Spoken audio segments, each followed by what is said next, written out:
처음에는 진짜 잘 지키시거든요. 잠도 이렇게 똑바로 뭐 돌아다니지도 않고 이런데. 안녕하세요. 처음처럼 성형외과 이방석 원장입니다. 이제 코 성형 수술을 진행하고 나서 이제 붓기가 잘 빠지지 않는다든지 상처가 잘 낫지가 않는다든지 이런 이상 증상을 호소하시는 분들이 간혹 계시는데요. 이런 분들이 이상 증상이 발현되는 원인이 초기에 주의사항을 잘 지키지 못해서 나타난 경우가 많이 있습니다. 주의사항을 숙지했더라도 이 주의사항을 언제까지 지켜야 되는지, 어느 시기에 가장 신경 써야 되는지 이런 거를 이제 좀 오늘 간략하게 설명을 해 드리겠습니다. 일단은 코를 처음 수술하고 나서 테이프나 부목이 붙어 있잖아요. 붓기도 많이 있을 거고 간혹 빼가지고 확인을 해 보시는 분들이 계십니다. 원하시면은 저희가 수술 전에 말씀을 해주시면은 코를 수술한 직후에는 모양을 어느 정도 확인을 할 수가 있거든요. 그때는 많이 붙지 않아요. 그때 저희가 사진을 찍어서 뭐 확인을 시켜드릴 수 있으니까 그 시기에 내가 코를 본다 그래서 정확히 확인을 할 수가 없습니다. 그래서 붓기가 어느 정도 빠져야지 모양을 알 수 있기 때문에 그런 행동들은 최대한 안 하는 게 좋을 것 같습니다. 코 수술을 바로 진행한 후에 코에 붙인 반창고라든지 코를 이제 안쪽을 좀 출혈을 방지하기 위한 솜 같은 거를 이제 넣어뒀기 때문에 좀 불편하고 답답할 수가 있죠. 코가 막혀 있고 하니까 어느 정도 두통도 발생을 할 수가 있고 잠을 잘 주무실 수가 없겠죠. 스트레스 쌓이고 회복도 늦어지는 불상사가 이제 아주 간혹 발생되기도 합니다. 입으로 원활한 호흡을 할 수 있는 아주 좋은 방법을 하나 알려드리겠습니다. 바로 사탕이나 껌을 씹어서 이제 구강 운동을 유도하는 방법인데요. 이제 사탕이나 껌을 통한 구강 운동이 입안에서 이제 공기를 원활히 순환할 수 있게 되도록 도움을 주기 때문에 초창기에 도움이 줄 수가 있겠습니다. 그리고 이제 잠을 주무실 때는 이제 좀 불편하시더라도 머리를 약간 높게, 좀 높은 베개를 베라고 이제 추천을 드리고, 심장보다 조금 높은 게 아무래도 붓기 빼고 회복에 많은 영향을 주고, 귀연골을 뗐다거나 이런 경우에는 보통 한쪽으로 주무시기도 하는데, 뭐 제가 봤을 때는 코 수술을 하셨더라도 옆으로 주무시는 거는 큰 문제가 될 것 같지는 않습니다.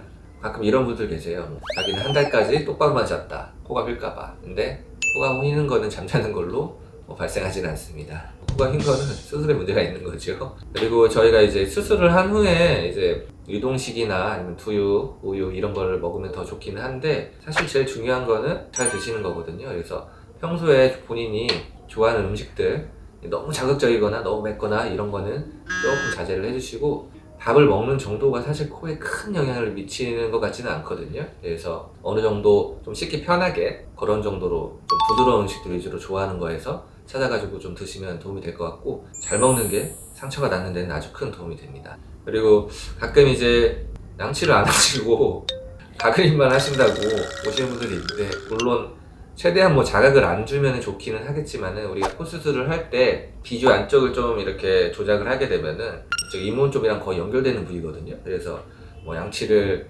최대한 자극을 안 주면 좋기는 하지만 양치를 안 할 수는 없고, 최대한 부드럽게 좀 오랜 시간 하면은 그래도 어느 정도 이게 될 것 같고, 가그린을 또 같이 많이 사용을 하면서 이렇게 자극을 좀 덜 주는 형식으로 하면 좋을 것 같습니다.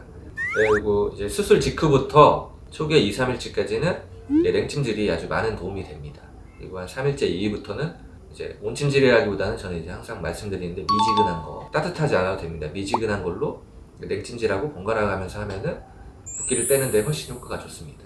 우리가 코가 잘 나으려면은 반대로 혈액순환도 잘 돼야 돼요. 저는 냉찜질 할 때 보통은 뭐 10분, 15분 이상 하지 말라고 얘기하는데, 저는 딱 5분까지, 5분 안짝으로만 해주시고 한 30, 40분을 쉰 다음에 다시 해주시고, 이게 좀 중요합니다.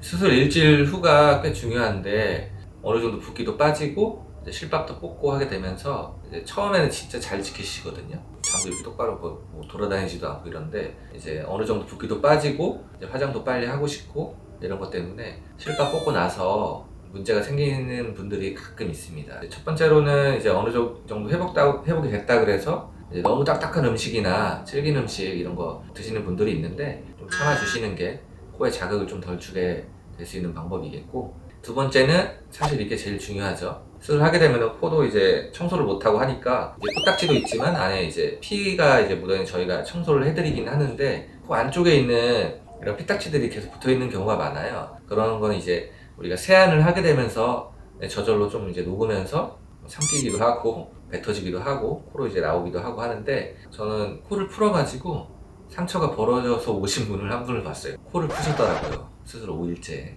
세게 푸신 것 같습니다. 그래서 코 안쪽은 보통 저는 녹는실로 봉합을 하는데 같이 봉합을 진행하게 된 이런 경우가 있었습니다. 그래서 보통 한 달째까지는 코를 풀지 말라 이렇게 말씀을 드립니다. 너무 불편하시면은 생리수경수 같은 거를 살짝 코 안에 넣어놓으면은 얘네들이 이제 좀 녹으면서 좀 더 빨리 없어질 수 있거든요. 네, 그런 식으로 해서 좀 청소를 해주시면 좋을 것 같습니다. 이제 코 수술이 어느 정도 이제 한 달이 지나가게 되면은 이제 안심을 하게 되는데, 코가 어느 정도 확실히 자리 잡는 데는 3개월에서 6개월까지 보고 있거든요. 아무래도 뭐 음주와 흡연은 자제하시는 게 도움이 되긴 합니다.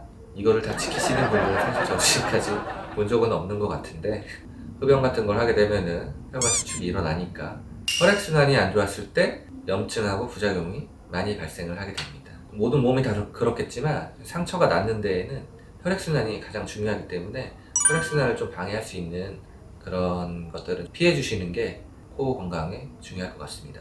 과격한 운동은 이제 코가 어느 정도 상처가 안정화가 되고 이제 한 달이 지나면서부터 흉터가 이제 성숙을 되게 되는 시기거든요. 그러니까 한 달 안짝에는 좀 위험성이 있기 때문에 한 달이 지나고 나서부터 좀 운동을 해주시는 게 좋을 것 같습니다. 직업상의 이유로 어쩔 수 없이 이제 좀 격한 운동을 해야 되는 분들은 주치의와 상담을 해가지고 어느 정도 범위까지 가능한지 여부를 확인을 하고 가능한 범위 안에서 운동을 하시는 것을 추천드리겠습니다. 마지막으로 이제 항상 수술 후에 실밥거 보러 오시는데 화장하고 오시는 분들도 계세요. 저희가 항상 설명드리는데 수술하고 실밥을 뽑고 이틀 뒤부터는 이제 간단하게 세안을 하라고 하거든요. 왜냐면 메이크업을 하는 것까지는 사실 별 문제가 안 되죠. 메이크업을 또 이제 지워야 되잖아요. 코에 아무래도 자극을 주게 되고, 저는 메이크업이 가능한 시기를 수술하고 나서 2주, 그러니까 실밥 뽑고 나서 일주일 뒤, 정말 빨리 해야 되겠다, 최소한 실밥 뽑고 나서 씻을 수 있는 시기, 살살살살, 가장 빠르면 뭐 열흘. 내가 추천하는 거는 2주 이후에 이제 간단하게 메이크업 하는 거를 추천을 드리고, 폼클렌징 역시도 이제 한 2주 후부터 사용해 주시는 게 바람직하다고 생각합니다. 그래서 오늘은 이렇게 기관별에 코 수술하고 나서 주의사항에 알아보는 시간을 가져봤는데요. 이제 많은 도움이 되었기를 바라고 오늘은 여기까지 하겠습니다. 지금까지 처음처럼 성형외과 이방석 원장이었습니다. 감사합니다.